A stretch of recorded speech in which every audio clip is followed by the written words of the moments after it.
pertama kalinya aku nyobain gudeg. Satenya diapain? Enak juga ya, makan bareng temen, bareng orang gitu kan.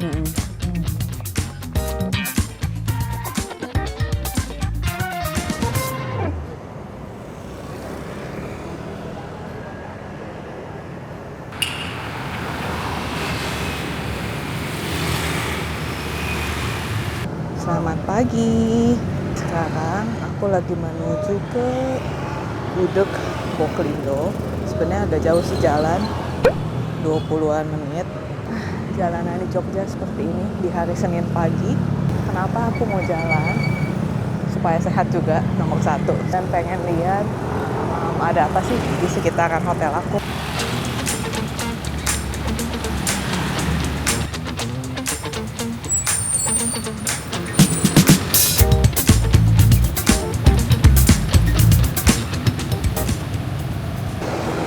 Nyebrang dulu ya guys, serem banget.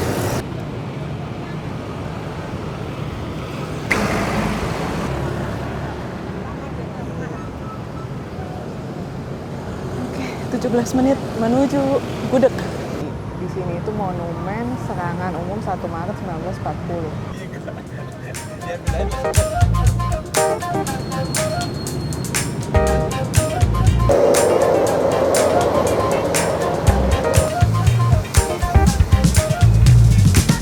Lucu karakternya.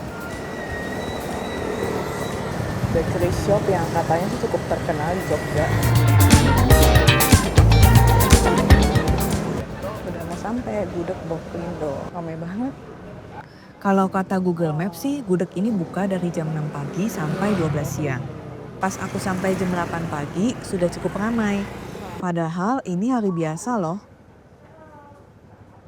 Gudeg Boklindo sudah berdiri sejak era 1940-an.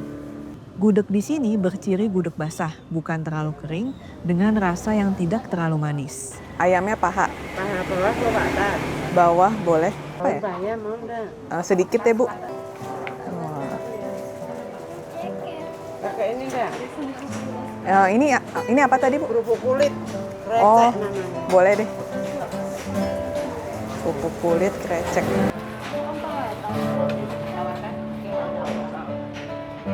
Oh iya, makasih Bu. Gimana Mbak?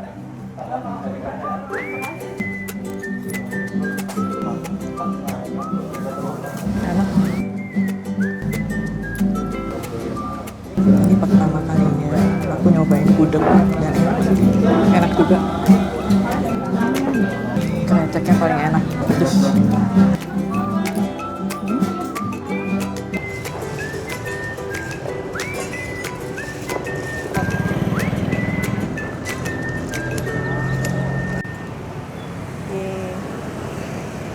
Sekarang aku mau ke Space Roastery One, mau ngopi dulu karena aku cukup ngantuk. Akhirnya sampai juga.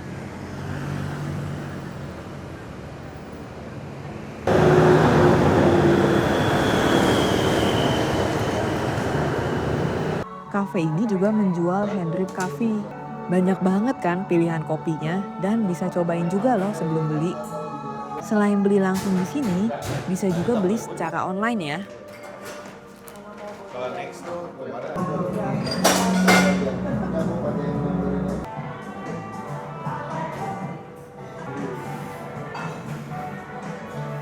Dirty latte.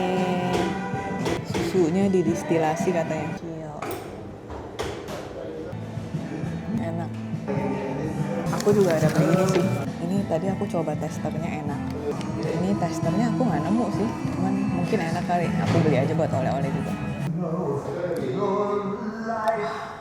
Kalau ke cabang Space Roastery yang di Jalan P Mangkubumi, ada spot foto ini loh. Ini sebenarnya smoking area, tapi bagus ya. Setelah beres ngopi, di seberang kafenya ada ini nih. Jadi kayak semacam space gitu dengan beberapa toko dan tempat makan di dalamnya. Nah, kalau toko Sadean ini menjual souvenir-souvenir lucu gitu. Lucu-lucu ya. Dari tempat tadi, kalau kalian jalan lurus bisa lihat Tugu Yogyakarta loh.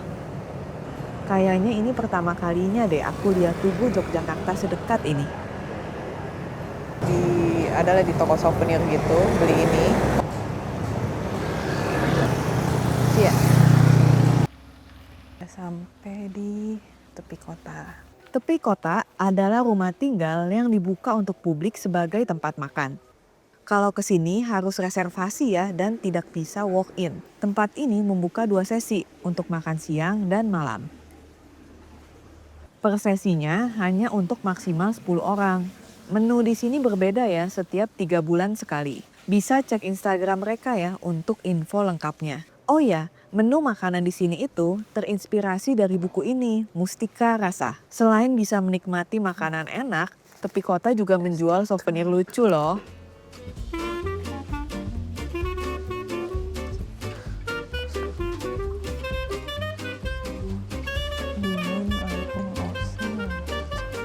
Dan ada juga ini. Ada sate sapi gurih, ada telur petis. Itu kami nggak tahu otentiknya tuh seperti apa. Jadi benar-benar ngikutin resep. Terus secara selera itu kami bawa ke selera saya sebagai orang Jawa Timur yang suka gurih, pedas. Itu telur petis dari Jawa Timur. Satenya diapain? Satenya dipakein bumbu bawang putih, santan, sama kecap. Oh pantes. Kalau ini namanya gangan kacang hijau. Sup kacang hijau yang dimasak dengan udang dan kangkung. Kalau yang mau aku minum ini es timun. Serutan timun dengan jeruk nipis, nata de coco, selasi, dan sirup.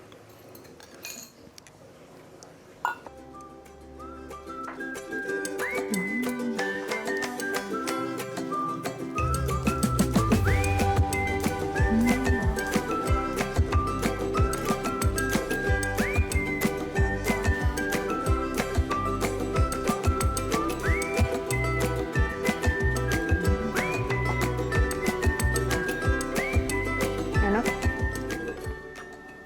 Kok bisa punya ide sih Mas untuk bikin apa? Begini ya, awalnya tuh ya lagi-lagi karena COVID ya.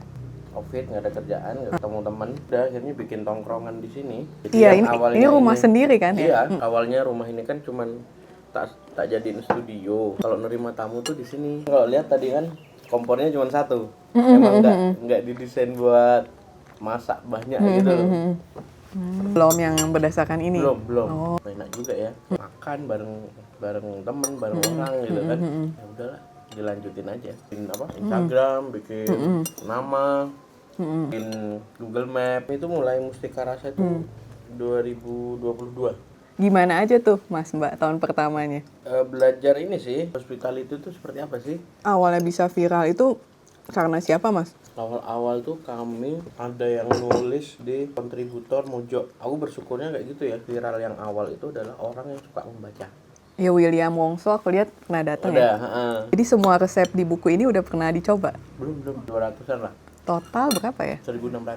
Wah. Tapi nggak makanan semua. Di hari itu aku berbincang banyak dengan Febri dan Rofida, orang di balik tepi kota. Pengen sih kesini lagi nanti bawa keluarga. Aku nggak akan pernah lupain pengalaman makan unik ini di Yogyakarta.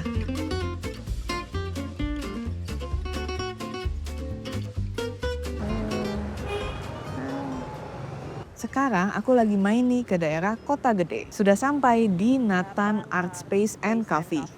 Buat yang suka baca buku, pasti bakal seneng sih kesini. Gak hanya buku bahasa Indonesia saja, di sini dijual juga buku bahasa Inggris. Kalau ini itu kafenya ya guys. Menu makanan di Nathan cukup beragam, dari masakan Indonesia hingga masakan ala barat atau western. Aku pesan wedang ungu, snack.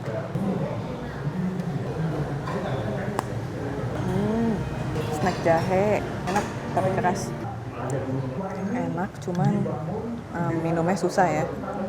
Kayaknya lebih bagus kalau rempah-rempah ini tuh disaring, minumnya mesti hati-hati. Rumah Nathan ini sebenarnya adalah bangunan cagar budaya. Bangunan cagar budaya ini dibangun sekitar tahun 1857. Setelah gempa tahun 2006, bangunan ini dibeli dan direstorasi oleh Nasir Tamara dan istrinya. Perlu waktu 5 tahun untuk mengembalikan keasliannya. Sekitar tahun 2019, lahir toko buku Nathan, lengkap dengan kafe dan museumnya. Cuman sayang, museumnya lagi tutup nih karena mau ada acara. Oh iya, kalau mau nginep di sini juga bisa loh. Ruang terbuka berupa pendopo ini, katanya sih sore ini akan dipakai untuk pertunjukan gamelan. Cuman sayang, aku nggak bisa nonton karena udah capek banget. Sekarang aku mau ke Omah UGM, katanya sih ini juga rumah cagar budaya. Penasaran sih, ternyata di sini banyak banget rumah yang kayaknya dijadikan sebagai cagar budaya. Dahulu, rumah ini milik keluarga yang kemudian diwariskan pada seorang dosen di Universitas Gadjah Mada, yakni Insinyur Sutaat, lalu ke keponakannya Parto Darsono. Setelah Parto Darsono meninggal, rumah ini sempat tidak terawat. Pada tahun 2007, UGM membeli rumah ini setelah mengalami kerusakan parah akibat gempa bumi tahun 2006. Setelah akuisisi oleh UGM, rumah ini diperbaiki dengan tetap mempertahankan ciri khasnya. Kalau mau masuk ke sini, dikenakan tarif sebesar Rp10.000 ya. Depan itu untuk senam, untuk nari, dalam untuk pernikahan. Ini ruang dosen. Belakang tempat untuk kamar mandi, sumur, dapur. Berarti ini beda dengan Nathan Art Space ya? Kalau Nathan beda. Art Space kan masih ada kepemilikan pribadi katanya ya? Plus cagar budaya. Kalau ini full. Ini full UGM.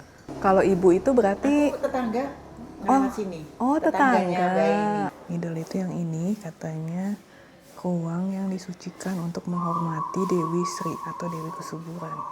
Ini ruang yang digunakan untuk tidur. Tempat ini buka dari jam 9 pagi sampai 5 sore. Tempat ini suka dipakai juga untuk foto prewedding. Tapi di sini tuh tiap sudutnya memang cantik sih.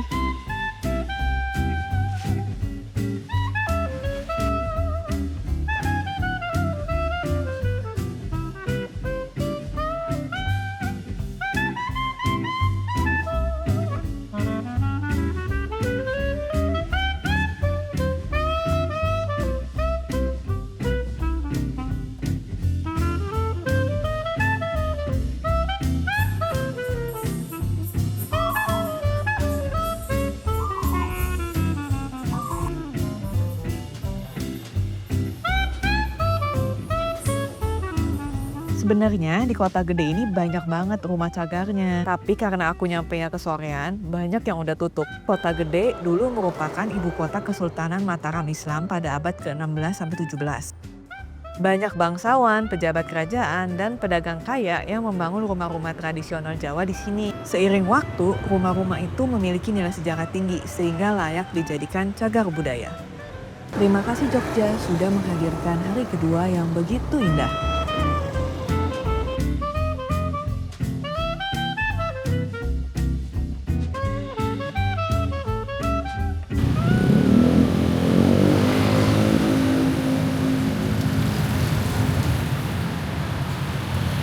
Untuk makan malam, aku ada pesan makanan dari Jejamuran.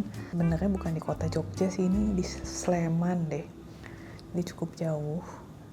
Nah ini jamur telur asin, sama ini sate jamur. Tuh, nah ini jamur semua nih.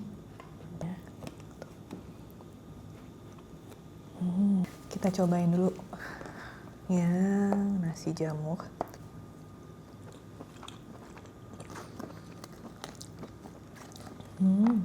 Oh dia ada yang ini juga nih, yang garing-garing ya.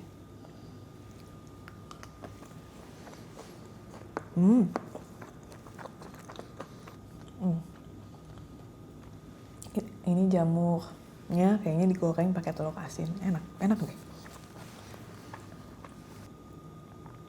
Tuh. Tiap kali aku ke Jogja pasti aku mesen sate ini, karena enak sih.